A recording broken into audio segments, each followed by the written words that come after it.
Good morning. Xavier said yesterday afternoon went well. Yeah, and how about you, Ayaka? What were you up to yesterday? After we split up, Ayato went to see Udex Nervillette at the Palais Mermonia. I was originally thinking of going with him, but he said he could manage it himself.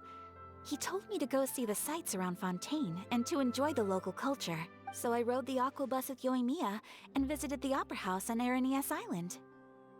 Yeah, you wouldn't believe what we saw there! 2 mechanical puppets that were dancing together! You've already seen them, right? Yeah, those two! Amazing, aren't they? We sat and watched for quite a while. It was mesmerizing, like we could keep watching them forever. Oh, it was the same for us the first time we saw them, too! Afterwards, we went swimming at the beach! Well, diving, to be exact. It was the first time I ever breathed underwater!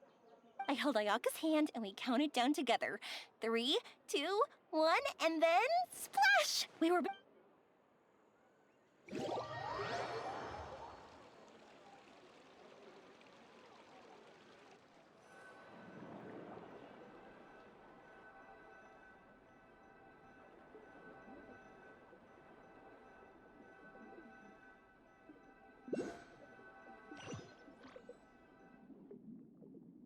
At first, I didn't dare to open my mouth. But once I couldn't hold my breath any longer, I decided to take a big breath in. Turns out the water wasn't as salty as I imagined.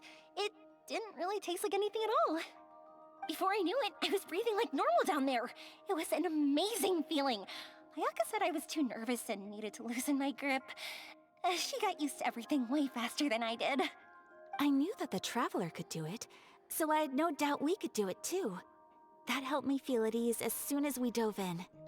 The underwater world in Fontaine truly is beautiful. I love seeing the Romaritime flowers blossoming underwater, like little candles lighting up the streets at night. Yeah, and there were so many creatures that we've never seen in Inazuma. Like those fish that shimmer like a sword blade. Whoosh! Oh, and those big fish that call when they see people. Oh, you mean Hunter's Rays and Blubber Beasts! I just love the name Blubber Beast. Just wait till Pops and the others hear about this. They probably won't believe a word I say.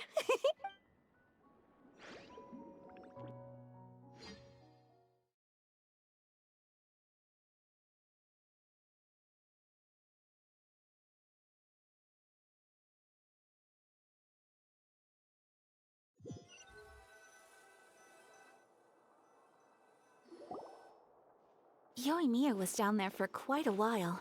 It was dark before we finally rode the aquabus back to the city. I figured she'd want to sleep in today. Yeah, even I was worried that I wouldn't be able to get up. I still felt like I was drifting in the waves when I went to sleep last night. But as soon as I woke up today, I remembered that we'd all be shooting a film together and I was ready to go. Speaking of the film, where's everybody else? My brother and Xavier were speaking to the restaurant owner about using the place as a filming location. They should be here soon. As for the others, We're here. Please excuse my tardiness. I just finished the Special Patrol's 6-mile morning jog. Wait, 6 miles? I'm so tired. I heard you all chatting, so I decided to come down. I sure could use some of that endless energy everyone else has. Good morning, everyone. Morning. Can someone fetch me a cup of coffee? More milk, hold the sugar. Sure, I'd be happy to do that for you. No, you can't go anywhere. Please, have a seat over here so I can get started on your makeup. The last thing I want is coffee stains on my costumes. I can get the coffee. It's the perfect job for an assistant.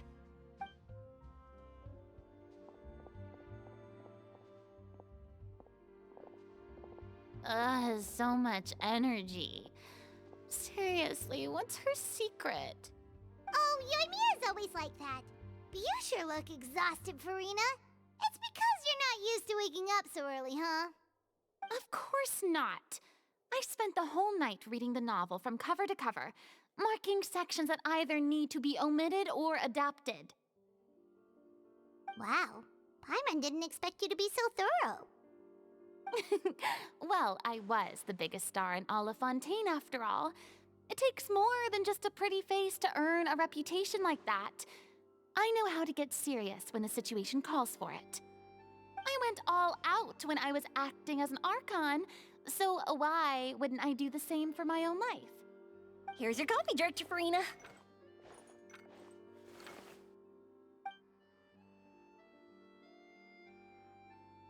Oh, thank you.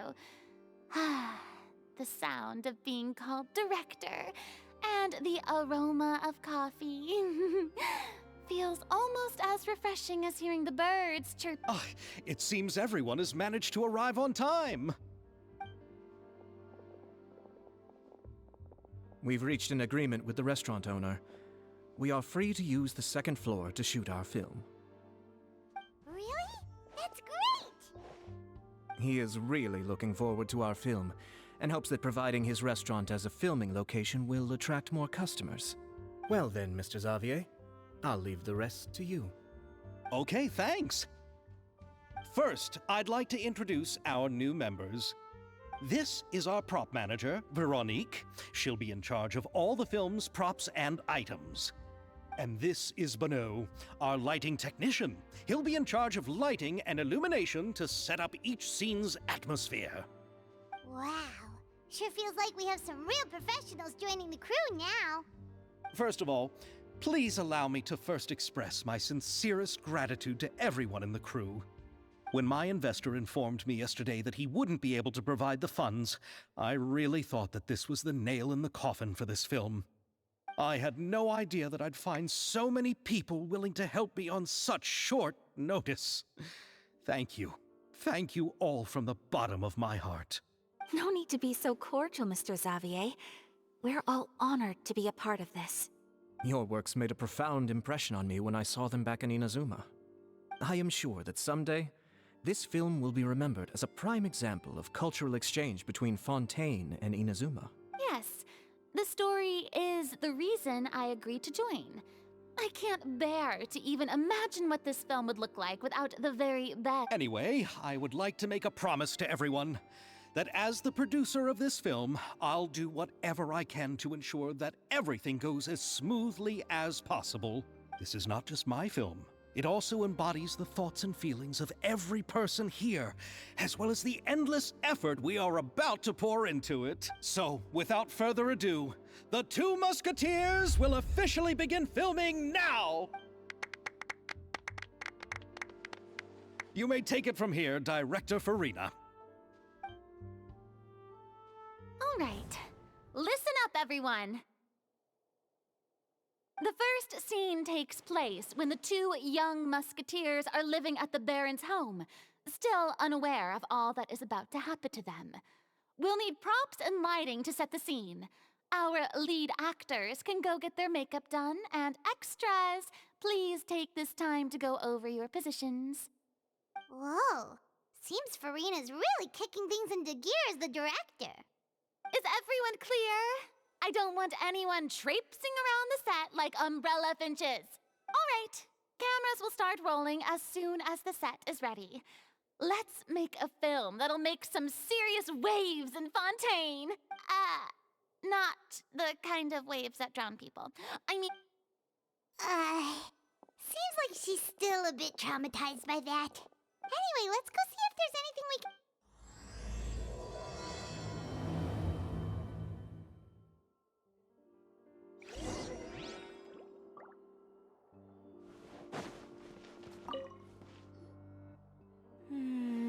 Ayaka has mentioned you to me before.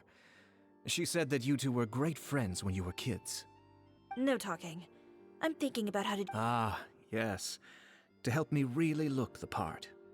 to achieve a more young and naive look for this scene. Are you saying the wrinkles around my eyes are too deep? You just have too much of a calculating look in your eyes. You sure don't mince your words. It seems you really haven't changed much. Quiet.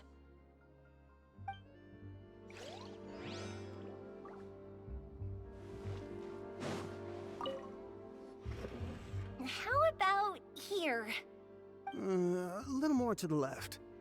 You got it. Hey, Yoimiya, do you need a hand? No, I'm fine. You know, doing the lighting is kind of like designing a fireworks show. It's interesting to imagine what kind of atmosphere the lights will create. I heard that the Traveler will be operating the camera and Paimon will be the clapper loader, right? Those roles are just perfect for the two of you. Really?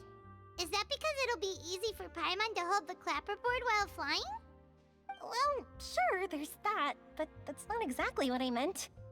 I just think that after all your journeys together, you two must have developed a super close bond and just naturally know how to work with each other. If I'm not mistaken, the director will want the cameras rolling as soon as the clapperboard goes clack. Oh, I see. It's amazing to see the magic behind filmmaking. Yoimiya, we need lights over there, too. Oh, on it! I've got to get back to work. Chat with you later. Oh, it's exciting to see so many people working together to bring the film. Seems like Yoimiya's really getting into it. But she was right. We do have a super close bond, don't we?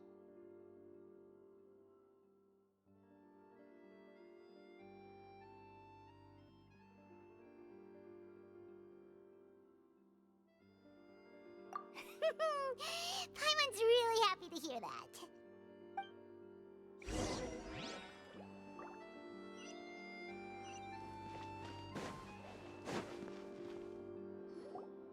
So, this is a real musket? No, it's just a prop weapon. Not bad. Have you seen a real musket before? Only in books and newspapers. I made this one based on the relative shape and proportions I saw in reference images. When we're filming, some special gunpowder will be applied around the muzzle, which will help create the flash and smoke effects of a real gun being fired. Which means it'll be up to the actors to portray the recoil. That's right. The sound effects for gunshots will also be added in post-production. Thank you, Veronique. I think I know where to start now. However, the musket's gears and firing pin could still use some work. Adding some wear on the metallic components will make them appear more realistic. Also, be sure to rub the muskets with some oil each time before we start shooting. That'll give the impression that the firearms have been well maintained. Good point. You seem to know a lot, Miss Chevres. I assume you use these types of firearms on a regular basis? Yes, I perform routine maintenance on my weapons every day. Just like we as people need to eat and sleep, muskets need to be cleaned and maintained.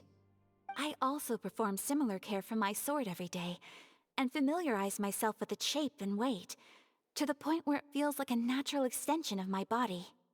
Yes, this way, our weapons will never betray us in the heat of battle. Yes, well said. It seems we have the same philosophy on this topic. Oh, sounds like they found a common interest to talk about. Though these props differ from the muskets I use, I can still give you some pointers. Good. I look forward to your instruction. First and foremost, never point the weapon at anyone, regardless of whether it's a real or prop weapon or whether you're holding it or— Okay, understood. When aiming the musket, extend your arm so that it's level with your shoulder, and use your eye to look down the weapon's sights. Like this? Not bad. Now, try saying your lines. This is the end of the road for you. Good. Now turn your body a little. That way, you'll give your enemy less of a target to work with. And relax your shoulders. Here, allow me to demonstrate. This is the end of the road for you. Huh. Excuse me, Miss Chiori. Director Farina, there's something I wish to discuss with you. Oh? What is it? Like this? Yes, much better. What do you think? I do see your point. But are you sure you wish to do this? I believe it would be most fitting. Well, if you insist. All right, I understand. Miss Ayaka, Miss Chevres, could the two of you please come over here? Huh? What's going on? Are we gonna start filming now? Let's go see. What is it? I have a Question for you, Miss Chevres. Would you be willing to play the role of a musketeer? What? To clarify, I would like to turn over my role to Miss Chevres. But, brother... Don't worry, Ayaka. I actually view this as a good thing. I was becoming troubled trying to set aside some time to speak to the staff at the Palais Mermonia. I would like to have some conversations about the cultural exchange between our two countries, and I've heard that the bureaucratic process here can get rather complicated. Now, I will be able to focus on my work. Besides, you also know that I'm not really one for public performances. Are you really sure? From a director's point of view, I also felt like the relationship between the two musketeers in the original story could be improved. The older brother in the story plays the lead role with his overbearing character, but this causes his character to overshadow that of his sister, and the theme of the two supporting and relying on each other isn't conveyed very well. But if we were to change the siblings to two sisters of a similar age, then that aspect of the story might come through more clearly. Also, I've seen you instructing Ayaka. That cold and dignified personality is exactly what we need for the older musketeer. Of course, even with all these insights, the decision should still be made by Miss Chevres. Chevres mentioned that she really likes the story, right? Paimon bets that she'll take the role. All right, I'll take the role. Good. It's decided then. I'll get started on making edits to the script. We'll also need to make some immediate adjustments to the lighting, props, and costumes. I have a feeling that our adaptation will be even better than the original story. You're doing a great favor for me, Miss Chevres. You have my gratitude. Don't mention it. I like this character, so if anything, I should be the one thanking you. Well, since my brother is the one who brought up the idea, I suppose there's no need to worry. Let's go, Miss Chevres. I look forward to working with you. Please, just call. Seems like you're really going out of your way to solve the problem I was having with your makeup. Surely you jest, Chiori. I assure you that I was mostly motivated by a desire to spend more time on formal business. Oh, come on. You really think I'd buy that? According to what I've heard from Ayaka, her brother is someone who can juggle 10 different matters at the same time. I'm sure you have other reasons for backing out. Perhaps. Ayaka always said she wanted to go out and see more of the world, just like the Traveler. But I feel that she needs not only to see other nations, but also to make some different kinds of friends. I think it would be harder for her to make new connections with me constantly by her side. I would like to give her some space. All right, go on. Spoil her some more. Ayato, it's too bad you're stepping down from the role. Paimon really wanted to see you act as a musketeer.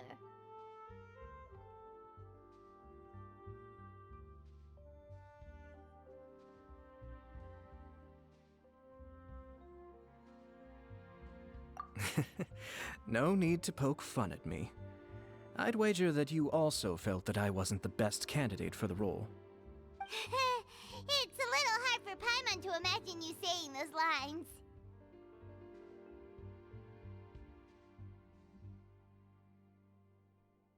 Yes, I've made an appointment to meet some people from the Palais Mermonia. Now, I will have some more time to prepare. Traveler, get the camera ready. Paimon, get the clapperboard. Actors, to your positions. We're about to start shooting the first scene. Go on now. And please take good care of Ayaka. Yep, don't worry. Thank you. I look forward to seeing the film when it's finished. All right, now that we're all here, the first scene takes place when our two main characters are still living at the Baron's estate. They've been ostracized and verbally abused by others in the household, but they still have no idea why. We want to capture how naive and innocent they are, despite their pain. Chevris will be playing the role of the older sister, Tulip, and Ayaka will be the younger sister, Iris. Be sure to get close-ups of the main characters at the right moment. Silence on the set! Lights, camera, action! Let's go! Tulip, Mother's been out for quite a while now. Perhaps she went to pick some flowers on the way home. You know how she loves flowers. Iris, Tulip! I'm home! Mother! You were out for so long, we were beginning to worry about you. I'm sorry, but I'm back now, safe and sound. Mother, what are those bruises on your hand?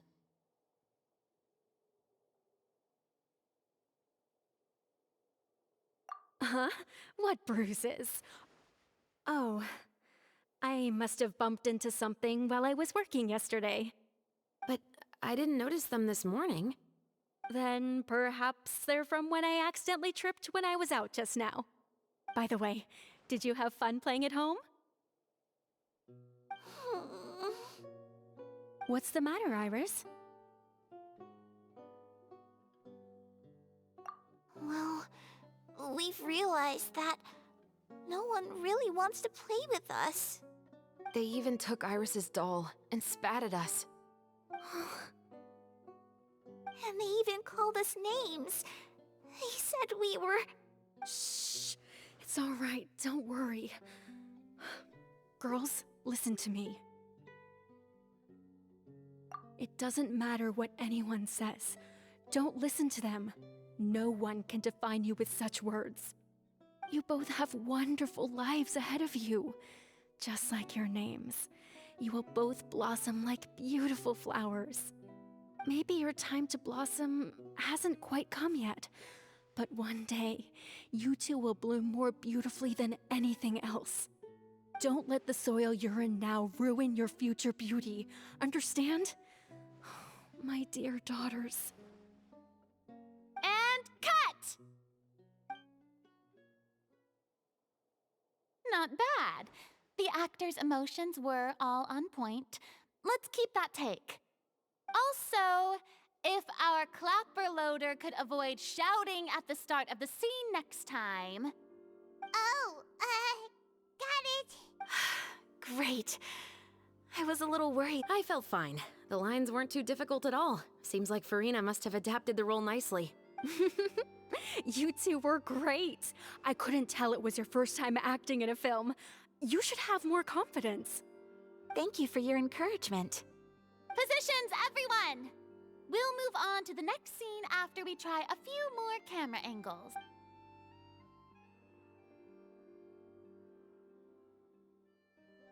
This scene is when our two characters return home, only to discover... Mother, we're back! Mother?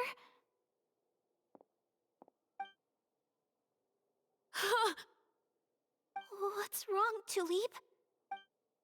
Iris, stay away! Huh? Why? What's... Mother! Mother... She's... There's poison in this cup. Huh? I could have sworn I've seen this kind of cup before. Those aristocrats. They didn't even try to cover up their actions.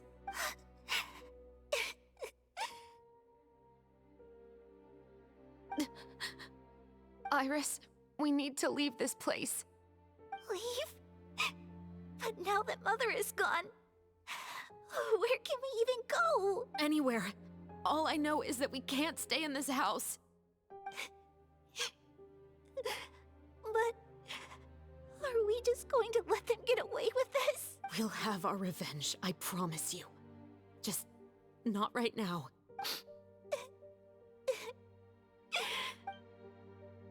Come on, let's go. No, wait. We can't just leave Mother here like this. At least let me leave this rose with her. That's why we went out in the first place. To buy her this flower. All right. Goodbye, Mother. We'll avenge you. Someday. And cut! Beautiful! Oh my, you're so amazing, Ayaka! And were those real tears I saw? How did you do it? I was surprised too. Thank you for the kind compliments. Actually, as soon as Director Farina said action, I told myself not to think about anything. I just felt the weight of the moment and became the character. It's quite similar to practicing the art of the sword. You clear your mind and focus only on what's happening in front of you. Ayaka's performance was amazing. Have I discovered an acting prodigy? Pipe down, everyone! We need to move on to the next scene!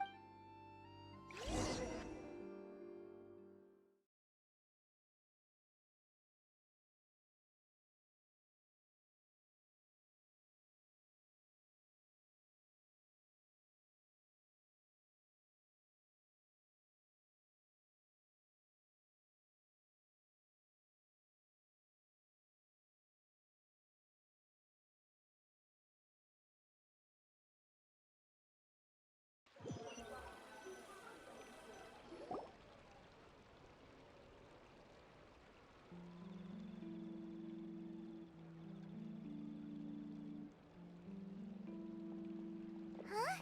Are we done already? But Paimon wants to keep playing with the clapper. How do you feel, Traveler? Is your arm sore from holding the camera all day? Good work, you two. You too, Shivers. You were quite the actress today. I've read this novel anyway. Do you... Oh, right! We were having so much fun that Paimon nearly forgot. You have a case where the murders seem really similar to the cases in the novel, right? So, how are they similar exactly? In the story, the main characters grow up to become two musketeers, always using their guns to carry out their revenge. And on each of the victims, they place a rainbow rose as a signal that they've returned. Yes, that's correct. We found rainbow roses just like in the novel. Seems like you're connecting the dots now. Oh, that does sound... especially after seeing the script today! Oh, now Paimon can't stop wondering what kind of ulterior motive the murderer might have. What do you think, Traveler? You're smart. Paimon wants to hear your thoughts. Good. On behalf of Fontaine's Special Security and Surveillance Patrol, thank you for your dedication to justice. There's no time to lose. We should start investigating. Huh? Right now? Well, we just got done filming all day. Paimon's so tired. The most valuable intel always comes after nightfall. They are like small, remote islands in the middle of the sea. If you don't stay vigilant, you will pass right by them, and that's how one of my favorite books always puts it, at least. So, where are we going right now?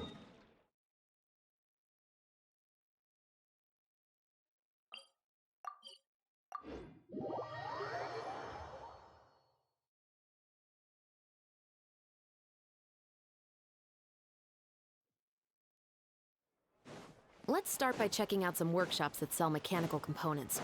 If the culprit is making their own weapons, it's very likely that they'll visit those sort of places.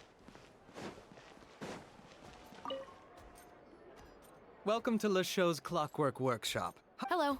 I'd like to know if anyone has purchased some special components lately. Special components? Sorry, could you be more specific? I mean the kind of components that aren't typically used for clockwork toys, but for firearms. Huh? For firearms? No, we don't sell those sort of things here. Don't misunderstand. I'm not here to cause any trouble. We are merely investigating a case, and we're hoping that you could cooperate. Well, to be completely honest, I'm not even sure what kind of components that would entail.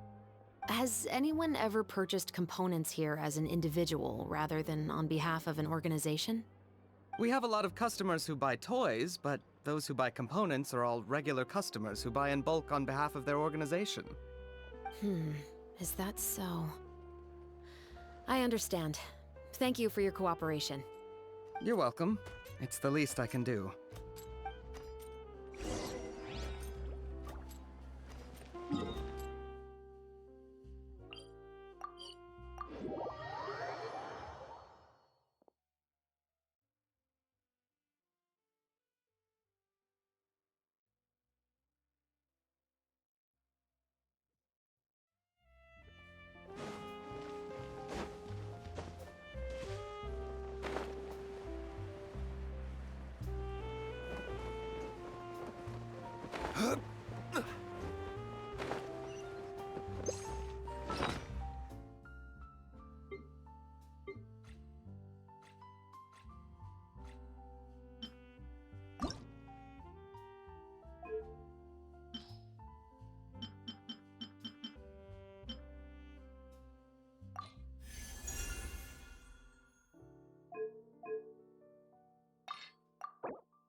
Oh, hey, Chevrolet. Run out of oil for your musket again? Hello, Estelle. I want to know if anyone has come to your shop recently to order some firearm components. Oh, is this another case? Let me think. I don't think so. Some people have requested that I make some prop guns for the Fontanalia Film Festival, but I refused all of those requests. Oh? Why's that? Because there's no profit! I only make things here that can do some real heavy lifting.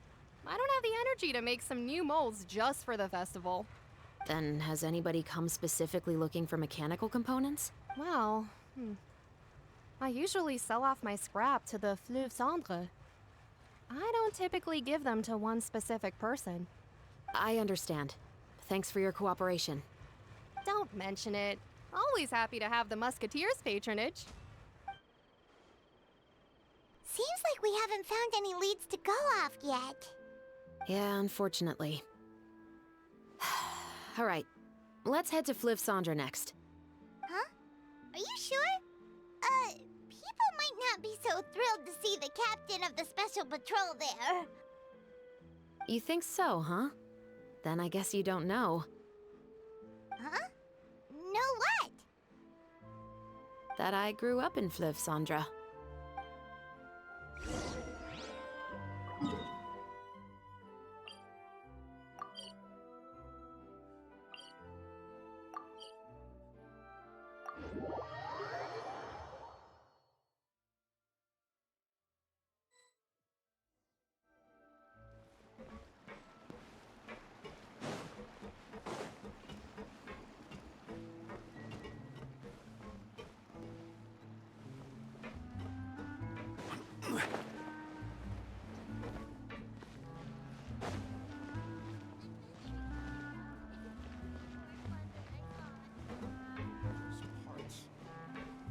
I guess I'm finally on the right path.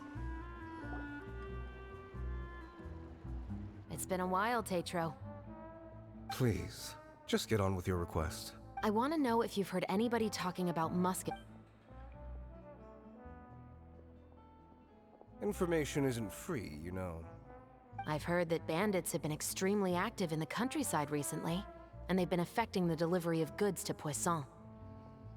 I can allocate some more manpower to help out with that problem. What do you say? You're still as helpful as ever.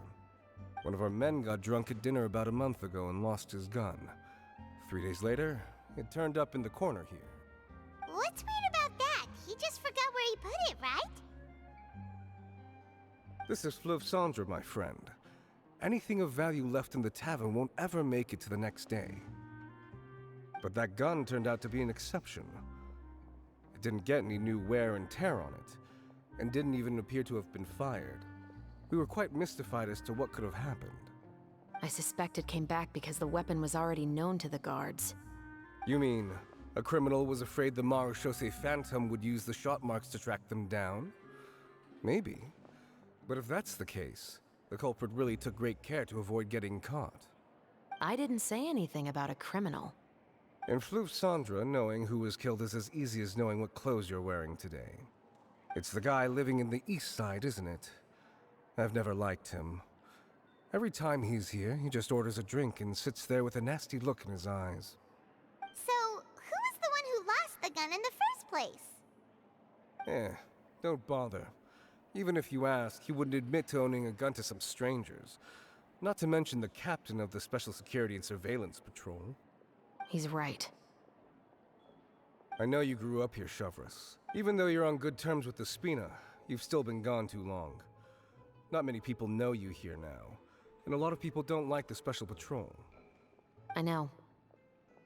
So take my advice and don't show your face too much around here. It's for your own safety. I'll come and go as I please. And I'm afraid I'll be appearing more often due to my work. All right. Don't say I didn't warn you.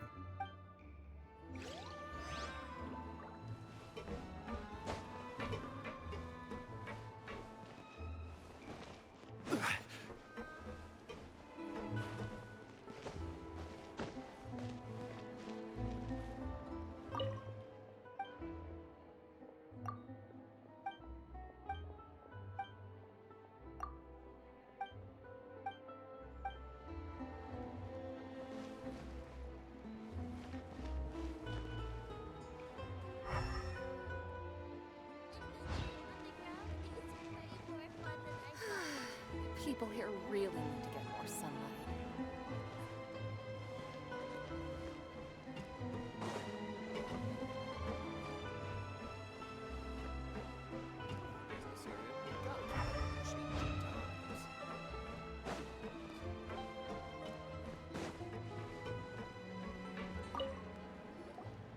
Hello, I'd like to ask some questions. I don't know anything. Don't worry, I'm not here to arrest anybody. You say It's the truth. Here, take this as Wait, did Paimon just see what she thinks she saw? Is the captain of the Special Patrol bribing a citizen? seems you're different from the other guards. What do you want to know? Have you heard anything related to Muskets, huh?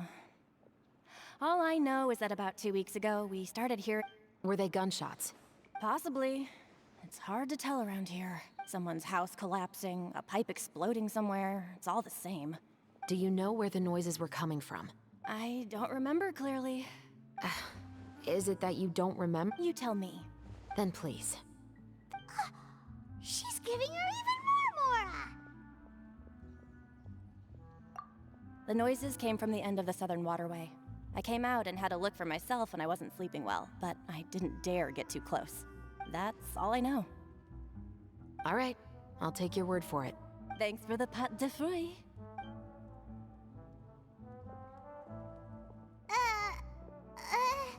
No need to be surprised. I grew up here, remember? I know how to get people around here to talk. My apologies, I'm all out of sweets. Though I do have some other tempting snacks in my custody. But taking care of junk food is my responsibility. You're better off sticking to your normal, nutritious diet. Now then, let's keep going.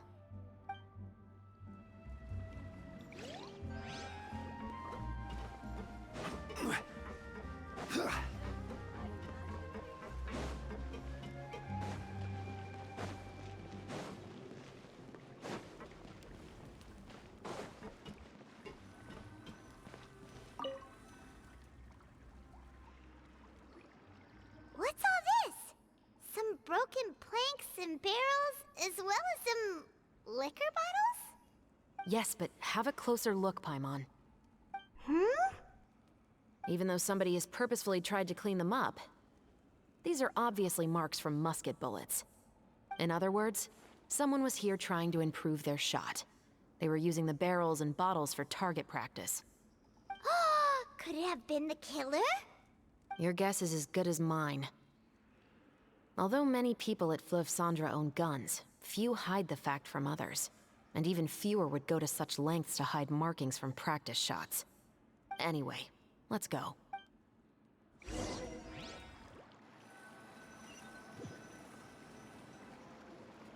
Seems like that's all we'll be able to uncover for today. Paimon feels like we made— Yes. Assuming that everything we found is indeed connected to a month ago, our suspect found a gun and took it home to disassemble it. In the following weeks, he used some parts to create his own makeshift musket and took it to the Fleuve Cendres for target practice. Then, a few days ago, he found his target and carried out the murder. Once the deed was done, he left a rainbow rose on the body, just like the scene in the novel. That all makes sense to Paimon, but we're still no closer to figuring out the killer's identity! The deceased was a resident of Fleuve Cendres. It's said that he was a poor, solitary man. Yeah, that's also something I'm trying to figure out. If we are indeed following the novel, and there's a story behind the murder, then this murder should be an act of vengeance. But according to our investigation, the deceased didn't have any enemies. He was no saint, but no one's heard of a rival who hated him enough to shoot him dead, much less care to leave a rose on his body.